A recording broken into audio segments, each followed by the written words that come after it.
ada sukacita pada pagi hari ini. Amin. Tuhan Yesus baik, Tuhan Yesus luar biasa. Sebab itu kita harus percaya Dia sungguh-sungguh. Kita harus berharap kepadanya, kita harus bersandar kepadanya, karena Dia memberi kita semua itu baik. Haleluya.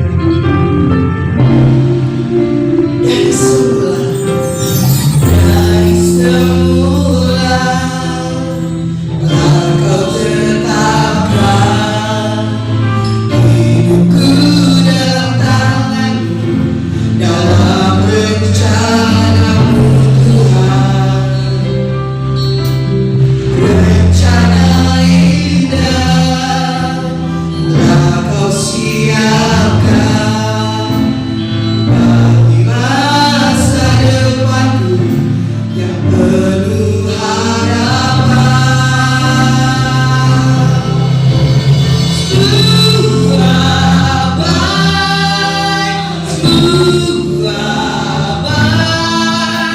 Segala yang telah Kau perbuat di dalam hidupku,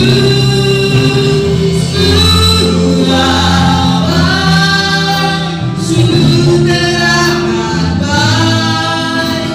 Kau jadikan hidupku berarti.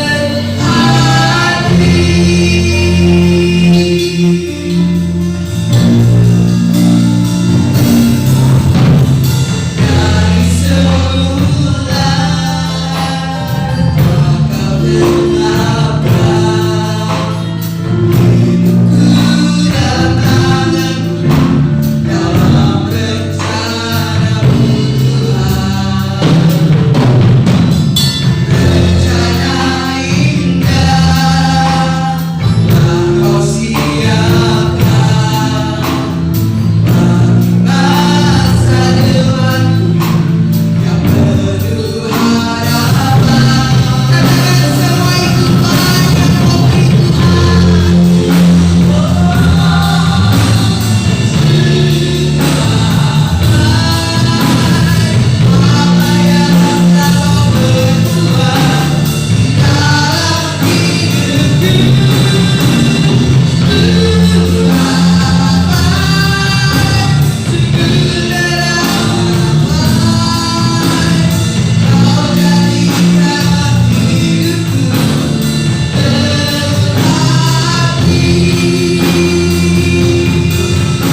bersyukur padamu Tuhan, sebab kasih setiamu di dalam hidupku, anugerahmu besar bagiku, di setiap langkahku ku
Mari kita memuji dan memuliakan nama Tuhan, saudara. Mari kita bersemangat, haleluya, di hadapan kemegahan-Mu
Jangan takut saudara.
membawakan firman Tuhan. Biarlah saudara membuka hati, membuka pikiran saudara untuk terima firman-Nya. Biarlah firman itu jatuh di dalam tanah hati yang baik,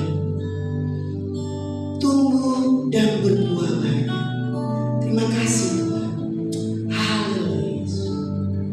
Amin. Bapak, kami syukur pada pagi hari ini Tuhan sudah tetap memberi kami dalam kehidupan kami sehari-hari. Dan tiba saatnya Tuhan, kami akan rindu belajar tentang firman Tuhan. Mari Allah ajak kami untuk kami boleh memperoleh berkat dalam kehidupan kami melalui firman Tuhan.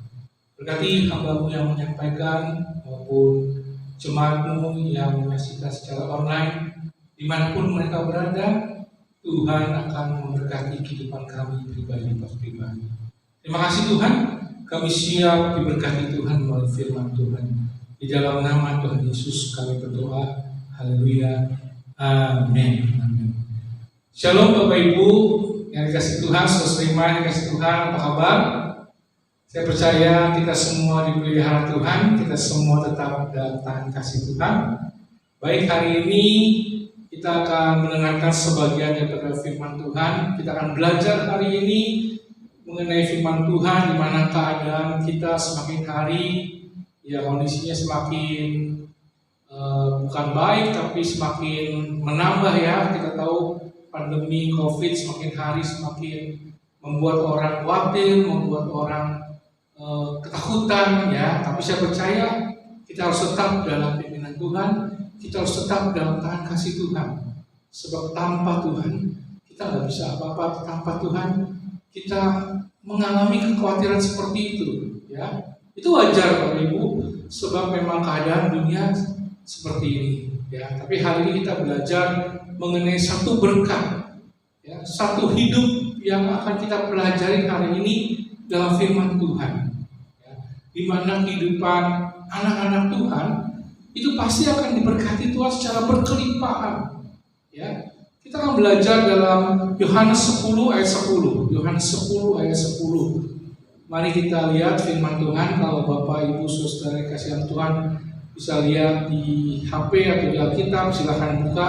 Kita akan belajar dalam firman Tuhan di Yohanes 10 ayat 10. Bunyi firman-Nya seperti ini Bapak Ibu. Pencuri datang hanya untuk mencuri dan membunuh dan membinasakan. Aku datang supaya mereka mempunyai hidup dan mempunyainya dalam segala kelimpahan. Kita ulang ya. Pencuri datang hanya untuk mencuri dan membunuh dan membinasakan. Siapa itu pencuri? Seperti kita tahu, pencuri adalah si iblis.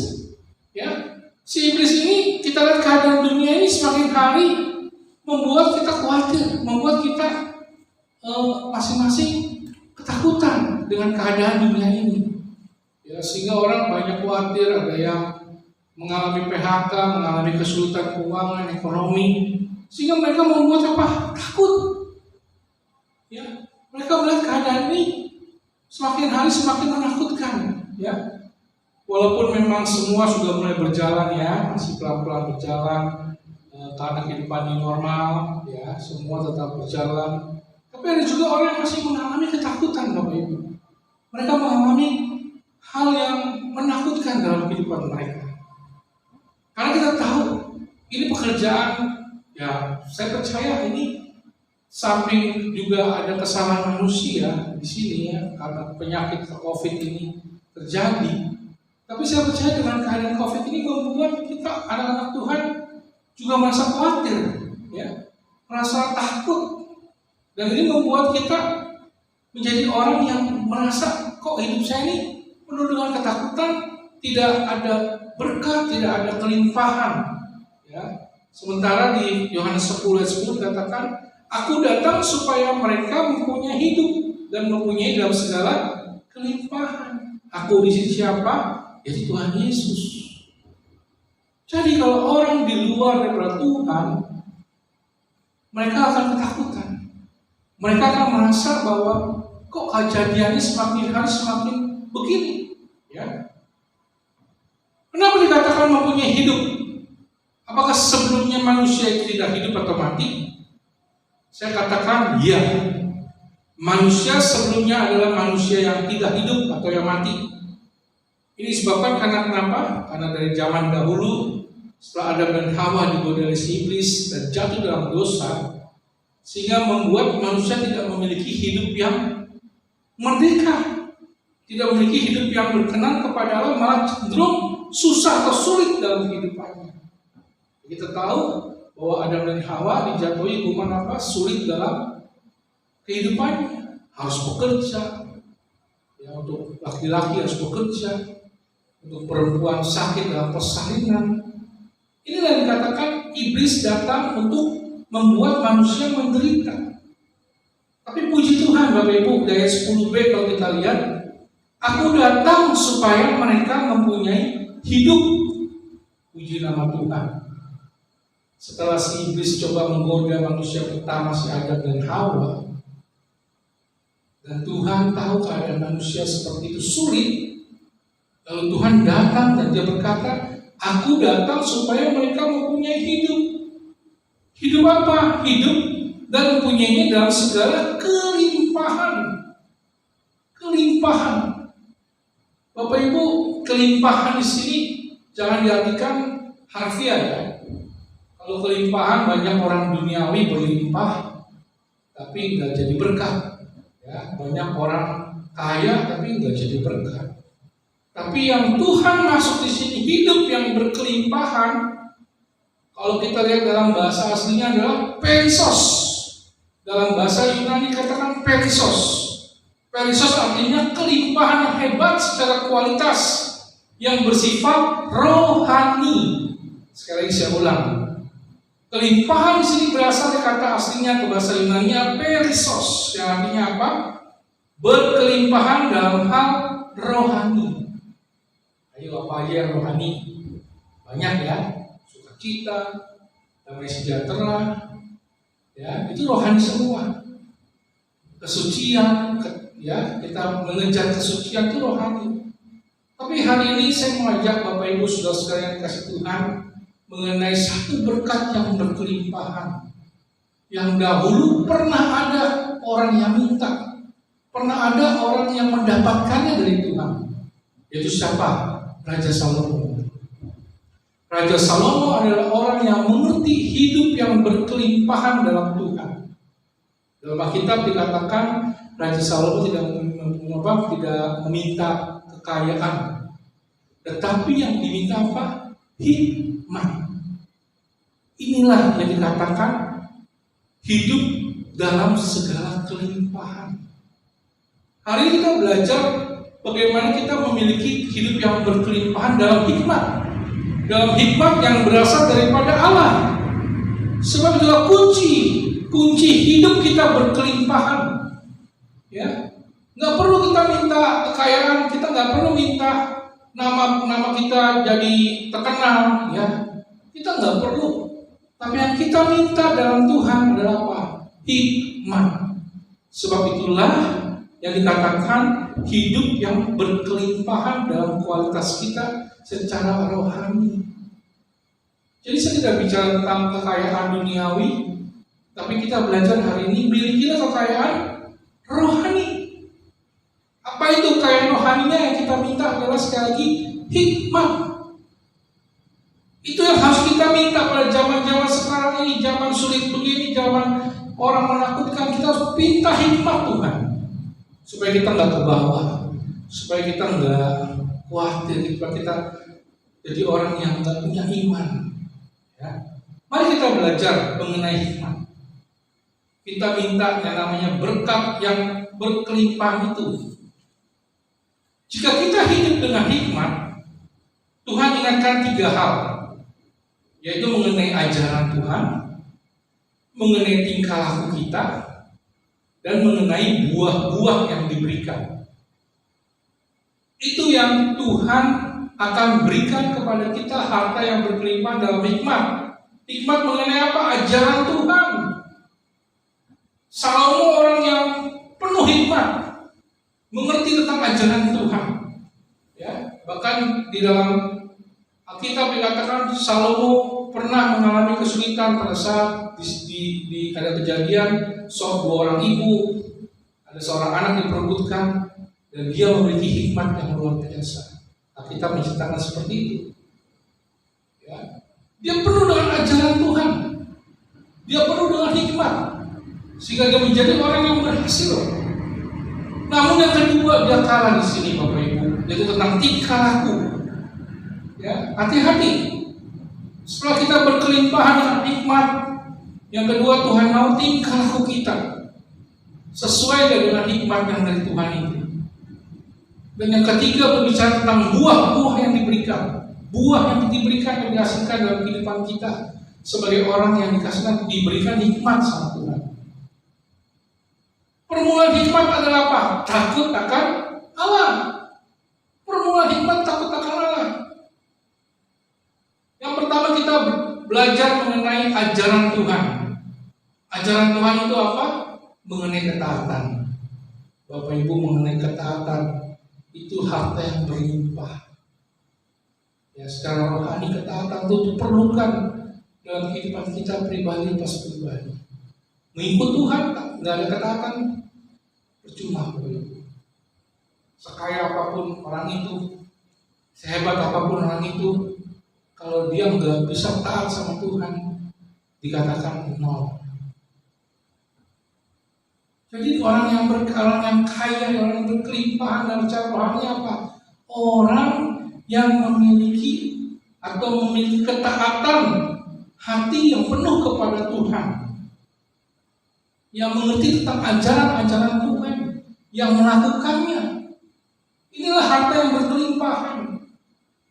Jadi jangan dilihat keadaan secara jasmani. Ya, kita jangan melihat tentang kekayaan secara duniawi. Tapi kekayaan yang harus kita miliki adalah kekayaan yang berlimpah dalam rohani kita. Tentang hikmat. Amsal 3 ayat 5 sampai 6 berbunyi begini. Amsal 3 ayat 5 sampai 6. Percayalah kepada Tuhan dengan segenap hatimu, dan janganlah bersandar kepada pengertianmu sendiri. Akuilah Dia dalam segala lakumu, maka Ia akan meluruskan jalanmu. Saya senang dengan kata-kata di sini. Jangan bersandar kepada pengertianmu. Ya, banyak manusia termasuk orang Kristen untuk berusaha mencapai keberhasilan hidupnya itu berbagai cara dilakukan. Ya, dia bekerja, mengumpulkan harta atau materi, memiliki pengetahuan luas yang tinggi dengan berbagai gelar yang dimiliki, ya untuk mencapai keberhasilan. Nggak salah, Bapak Ibu, itu nggak salah. Cuma hati-hati. Amsal 3 ayat 5 sampai 6 ini, di situ ada kata-kata jangan bersandar kepada pengertianmu. Jangan bersandar pada pengertianmu. Keadaan dunia sekarang ini begitu membuat orang frustasi ya. Kemarin ada satu anak muda datang di tempat kita ya. Anak muda itu orang baru datang. Lalu saya ngobrol sama dia. Saya tanya dia tinggal di mana, terus kerja di mana. Lalu dia dengan rada malu sedikit, dia katakan, saya habis kena PHK. Oh, saya habis kena PHK. Loh, kaget saya nggak pikir bahwa dia kena PHK. Ya, tapi saya percaya anak-anak Tuhan yang mengalami hal-hal yang gak enak di zaman-zaman keadaan sekarang ini, kita harus sudah boleh bersandar dengan pengertian kita sendiri. Kita harus mengandalkan Tuhan. Ya, jangan bersandar dengan pengertian sendiri-sendiri. Minta Tuhan apa yang saya harus lakukan. Beri saya hikmat Tuhan. Beri saya semangat Tuhan untuk saya bisa hidup dalam keadaan begini. Ya. Nah, saya percaya pasti Tuhan akan bukakan jalan pasti. Dan Tuhan banyak cara untuk membukakan jalan bagi orang-orang yang hidupnya taat sama Tuhan, yang hidupnya takut sama Tuhan. Ya, jangan bersandar kepada pengertian kita. ada sedikit kesaksian ya. Ya, ada warga saudara saya juga gitu ya. Dia pendidikannya tinggi, ya, lulusan luar negeri. Tapi maaf kata, untuk mencari pekerjaannya aja sulit. Ya, karena kenapa? Di Indonesia kerja cuma dibatasi dengan gaji UMR 4 juta lebih ya.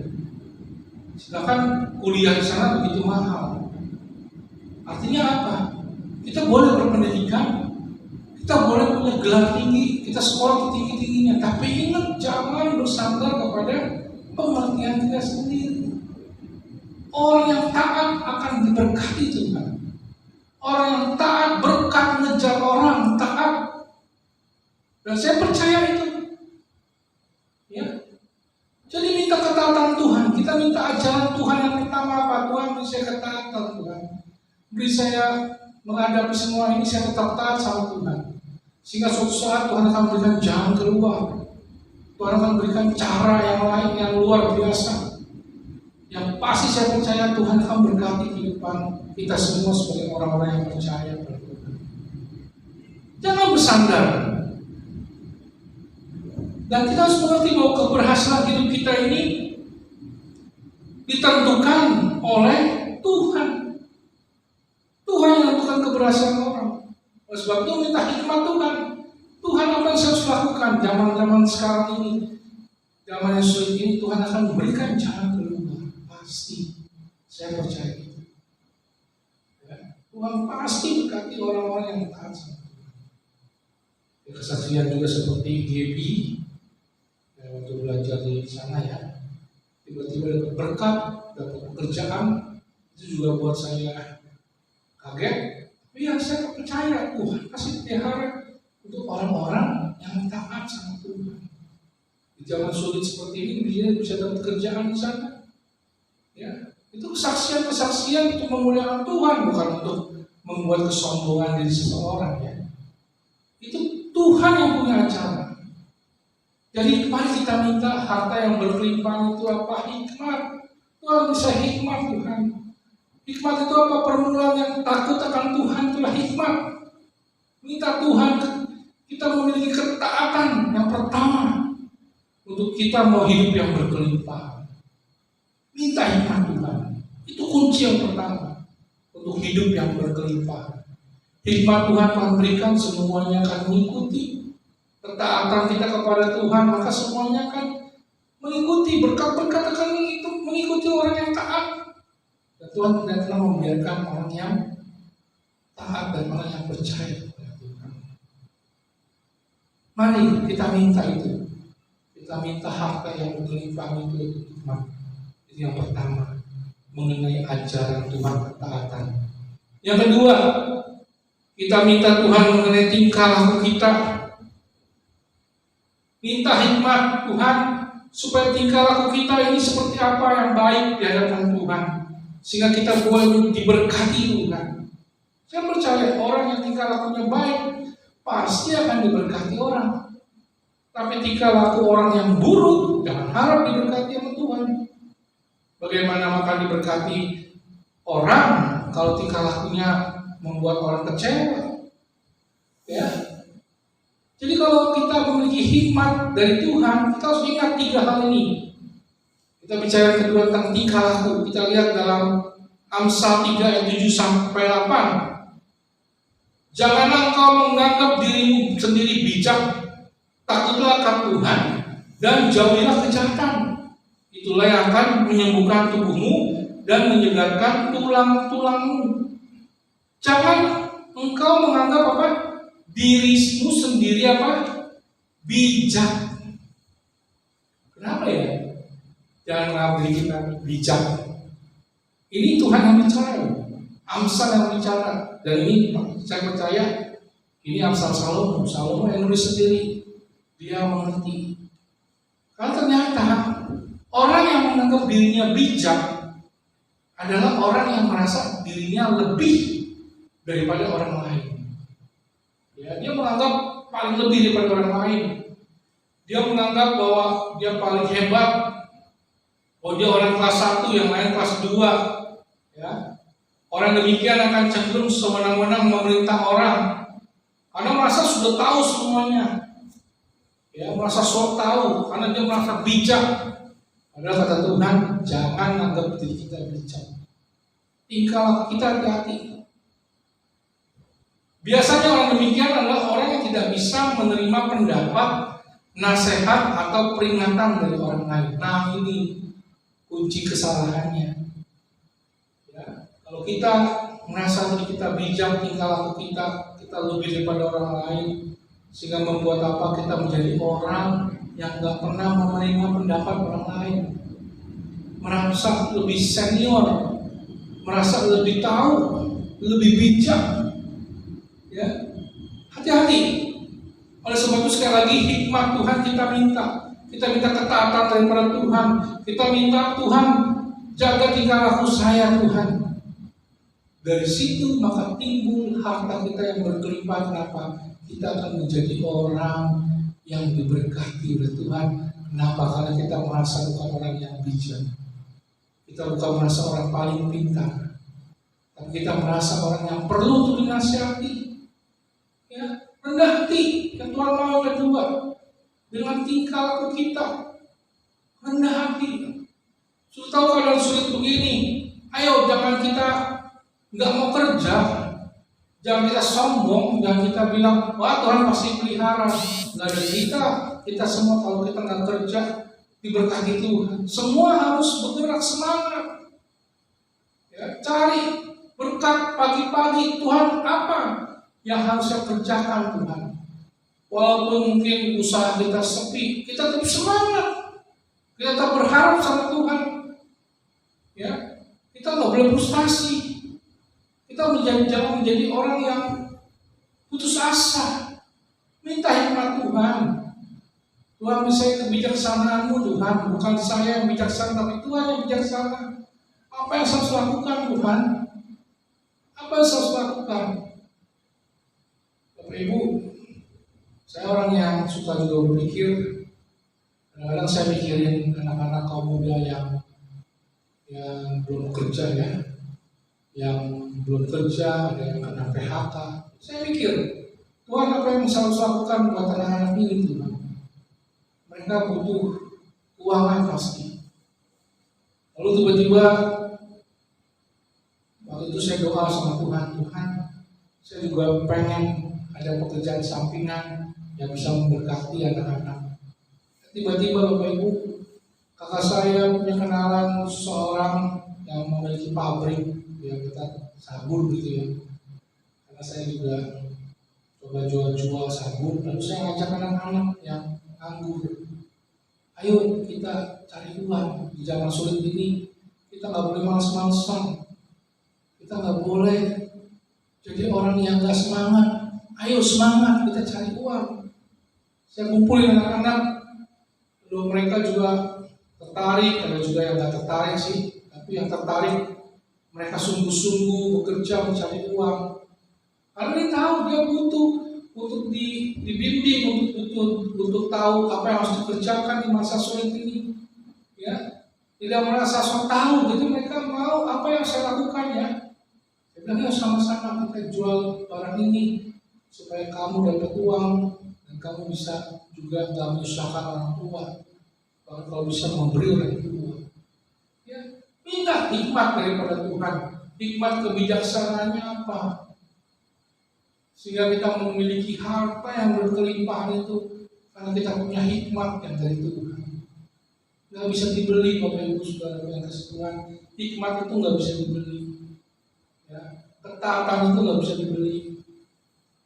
Ya, sikap kita ini bisa kita rubah. Ya, tapi ingat, tidak ada yang bisa dibeli. Semua itu kita yang tentuin. Kita yang harus berubah, kita yang harus minta hikmat itu sama Tuhan, supaya kita menjadi hidup yang berkelimpahan dalam Tuhan. Baik secara rohani, kita minta ketaatan Tuhan, kita minta berkat-berkat Tuhan. Itulah harta yang berkelimpahan. Ya, Sehingga saya baru tahu ternyata Salomo itu minta hikmat itu karena dia tahu dengan punya hikmat semuanya akan mengikuti. Ya, pilih yang kedua ini tentang tingkah laku kita. Ayo jaga tingkah laku kita. Kita menjadi orang yang mau dididik, dinasihati. Ya, kalau ada yang bilang, ayo jangan malas-malas hidup, harus rajin. Itu benar firman Tuhan katakan seperti itu. Ayo punya hikmat, kita minta hikmat. Dan yang ketiga yang terakhir mengenai buah-buah yang diberikan. Nah, mengenai buah yang diberikan ini dalam Amsal 3 ayat 9 kita bisa buka di situ. Amsal 3 ayat 9 dikatakan, muliakanlah Tuhan dengan hartamu dan dengan hasil pertama dari segala penghasilanmu. Saya tekankan di sini, muliakan Tuhan dengan hartamu. Muliakan sama maknanya dengan hormatilah. Ya, muliakan Tuhan, hormati Tuhan. Berikanlah harta kita kepada Tuhan. Bagaimana cara kita memberi harta kita kepada Tuhan? Banyak cara, Bapak Ibu. Pertama, diberikan kepada Tuhan melalui gereja. Bapak Ibu bisa kasih perpuluhan. Ya, Bapak Ibu bisa kasih persembahan apapun di gereja. Sebab di gereja ada tempat rumahnya Tuhan. Dan di situ banyak orang-orang yang bisa kita berkati. Salah satunya adalah hamba-hamba Tuhan, di mana mereka perlu untuk kebutuhan mereka. Ya, kita harus berkati. Sebab Tuhan suruh kita berilah perpuluhan kita di rumah Tuhan, sehingga ada perbendaharaan makanan di rumah Tuhan. Apalagi di dalam rumah Tuhan juga ada orang-orang yang membutuhkan. Contoh janda-janda, ya, dalam keadaan seperti ini kita orang yang Kristen kita adalah orang-orang yang mau bersedia memberi, orang yang mau bersedia memberi, ya, selain perpuluhan apapun kita bisa beri pertolongan. Walaupun mungkin orang nggak lihat kita memberi, yang penting punya prinsip harus membantu orang, menolong orang, memuliakan Tuhan dengan harta kita. Ini yang Tuhan mau.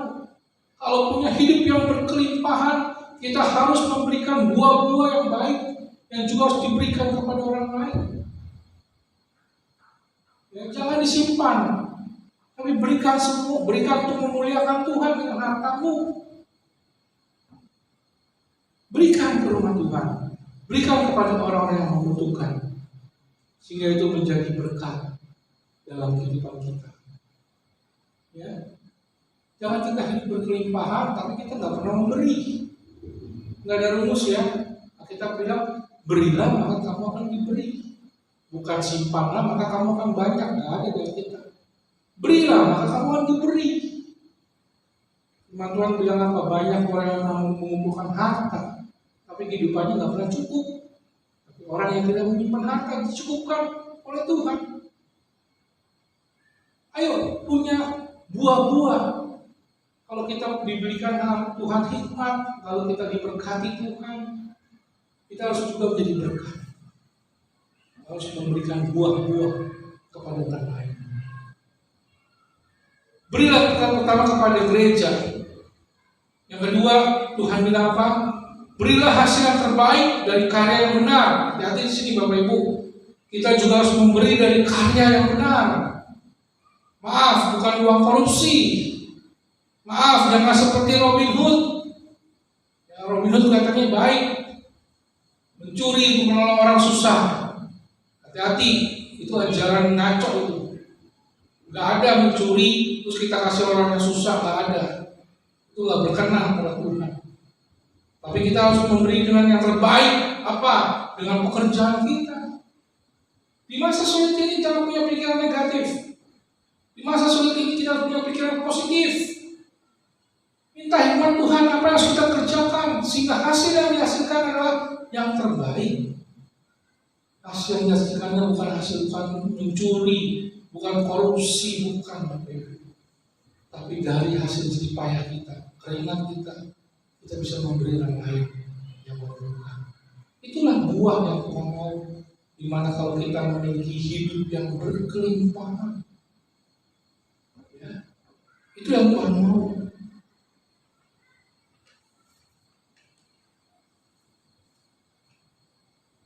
bekerja dengan baik, dengan rajin, dengan jujur, sehingga hasil yang diberikan adalah hasil yang baik, yang indah di mata Tuhan, yang boleh menjadi berkat buat orang lain, bukan menjadi kutuk. Jangan pikir apa yang kita terima tidak baik kita berikan ke orang itu menjadi berkat. Enggak, Bapak Ibu, menjadikan kutuk, menjadikan kutuk. Ya, beri yang terbaik sama Tuhan. Dulu saya mendengar satu kesaksian seorang hamba Tuhan bicara bahwa salah satu jemaatnya dia memberi yang terbaik, memberikan uang pada gereja, tapi tiba-tiba Tuhan bicara sama pendeta ini, balikan uang ini, sebab uang ini didapat dari yang tidak baik. Betapa kagetnya hamba Tuhan itu. Lalu orang yang memberinya itu dipanggil, ternyata benar. Ternyata uang itu dihasilkan dari uang korupsi. Bapak Ibu, jangan seperti ini kita. Kita harus menjadi orang yang jujur, memberikan terbaik buat Tuhan dengan hasil karya kita yang terbaik. Ya. Sehingga buah-buah itu nyata. Yang ketiga, yang Tuhan mau setelah kita memiliki hikmat yang berkelimpahan, yang kelimpahan secara rohani dan juga secara jasmani. Yang ketiga apa? Tuhan mau kita memberi dengan ketulusan. Beri dengan ketulusan, jangan keterpaksaan.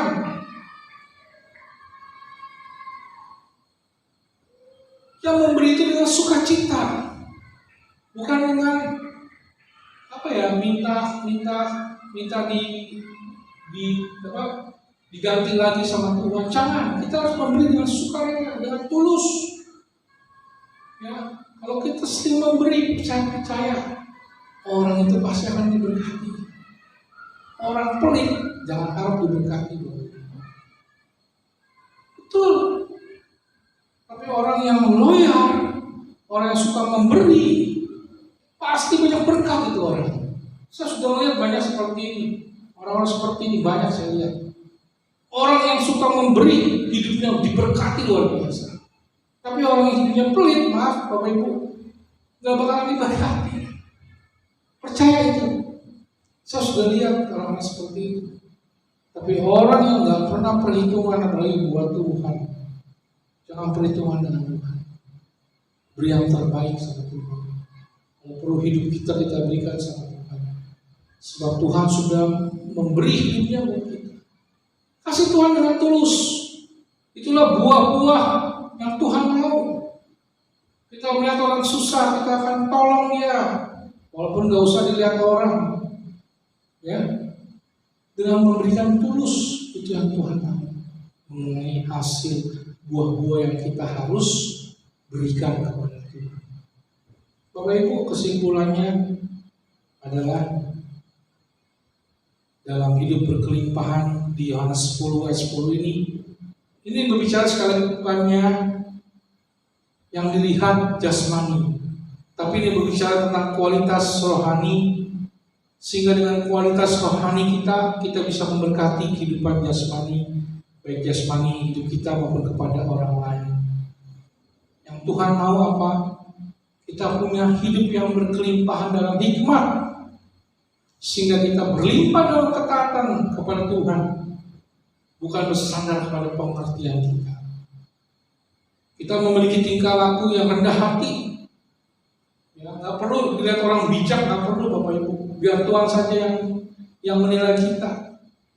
Ya, jangan menganggap diri kita bijak, tapi biar Tuhan saja yang memuji kita, yang bangga dengan kita. Dan yang terakhir, buah yang harus dihasilkan yaitu harus memuliakan Tuhan dengan harta kita. Kunci hidup berkelimpahan seperti itu Bapak Ibu. Ayo kita minta hikmat daripada Tuhan. Di zaman-zaman sulit ini, tanpa hikmat Tuhan kita nggak bisa hidup Bapak Ibu. Kita menjadi orang yang khawatir, kita menjadi orang yang nggak tahu ini mau kemana. Tapi kalau kita punya hikmat dari Tuhan, kita hanya suruh duduk diam. Kita harus taat dan kita pasti mendengar suara Tuhan apa yang harus kita lakukan. Kita akan menjadi berkat dimanapun kita berada. Bapak Ibu, khotbahnya nggak panjang-panjang, saudara kasih Tuhan.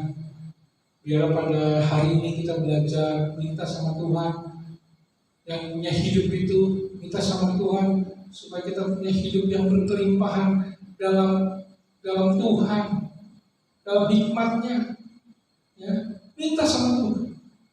Di zaman-zaman sekarang ini, zaman COVID begini, ya sudah hampir 3.000 di DKI Jakarta setiap hari. Sorry, bukan 3.000 setiap hari di Jakarta, di Indonesia. Di Jakarta 800 orang kurang lebih sudah mencapai seperti itu. Ya, tanpa hikmat Tuhan, tanpa berkat Tuhan, kita nggak bisa kuat. Susah itu. Ya, tetap berharap sama Tuhan, kita pasti memiliki hidup yang berkelimpahan. Sebab Tuhan akan mencukupi segala kehidupan kita, dan kita pasti memiliki berkat buat orang lain, buat sesama kita, saudara kita. Tuhan berkati. Mari kita berdoa, biarlah firman ini boleh menjadi berkat buat kita yang mendengarkannya. Mari kita berdoa. Bapa dalam surga, kami ucap syukur hari ini kami belajar tentang hidup yang berkelimpahan dalam Yohanes 10 ayat 10. Tuhan ajar kami hidup yang berkelimpahan bukan sekedar jasmani saja, tapi secara kualitas rohani kami boleh hidup yang berkelimpahan. Sebab permulaan takut akan Tuhan atau hikmat itu adalah sumber daripada berkat Tuhan untuk menjadi orang yang hidup berkelimpahan. Sebab dengan hikmat Tuhan kami boleh mengetahui ajaran-ajaran-Mu, kami boleh hidup sesuai dengan kehendak-Mu, dan kami menjadi orang Kristen yang berbuah. Tuhan, biarlah firman ini boleh menjadi berkat dalam kehidupan kami, agar kami mengerti, supaya kami selalu berharap kepada Tuhan dan kalau sumber segalanya dalam kehidupan kami. Kami percaya Tuhan, hidup kami pasti akan berkelimpahan dalam Tuhan, sebab Tuhan sendiri akan memberkati dan menyiapkan semua berkat-berkat itu. Terima kasih Bapa, berkati kami semua, berkati jemaat-Mu, berkati hamba-Mu yang menyiapkan firman, sehingga firman ini boleh menjadi berkat buat kita semua. Terima kasih Tuhan, kami juga tetap berdoa buat bangsa kami Indonesia, berkati bangsa ini Tuhan, tetap Kau pelihara Tuhan, jaga Tuhan bangsa ini, biar bangsa ini tetap dalam tangan kasih-Mu Bapa, biar penyakit pandemi COVID ini Tuhan boleh berlalu Tuhan, walaupun banyak mungkin yang kena, tapi biar kesembuhan juga boleh terjadi dengan luar biasa, dan jauhkan daripada meninggal Tuhan. Kalau bisa Kau jauhkan segala sakit penyakit ini kepada kami anak-anak-Mu, dan juga kepada siapapun Bapa yang berharap kepada Tuhan. Berkati pemerintahan kami, biar keadaan ekonominya juga berjalan dengan baik, dan Tuhan selalu memimpin bangsa ini. Seluruh masyarakat Tuhan berkati, sehingga kesejahteraan bangsa kami juga kesejahteraan dari kami. Terima kasih Tuhan, dalam nama Tuhan Yesus kami berdoa dan kami mengucap syukur. Haleluya, haleluya, amin. Bapak Ibu, sekian untuk firman Tuhan.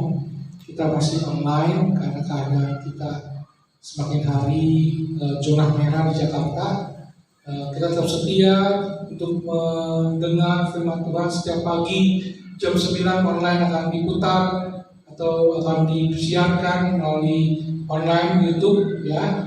Biar Tuhan memberkati selalu, jangan sampai kosong iman kita, jangan sampai kosong rohani kita, dan Tuhan selalu menyertai Bapak Ibu semua. Terima kasih, Tuhan Yesus memberkati. Haleluya, amin.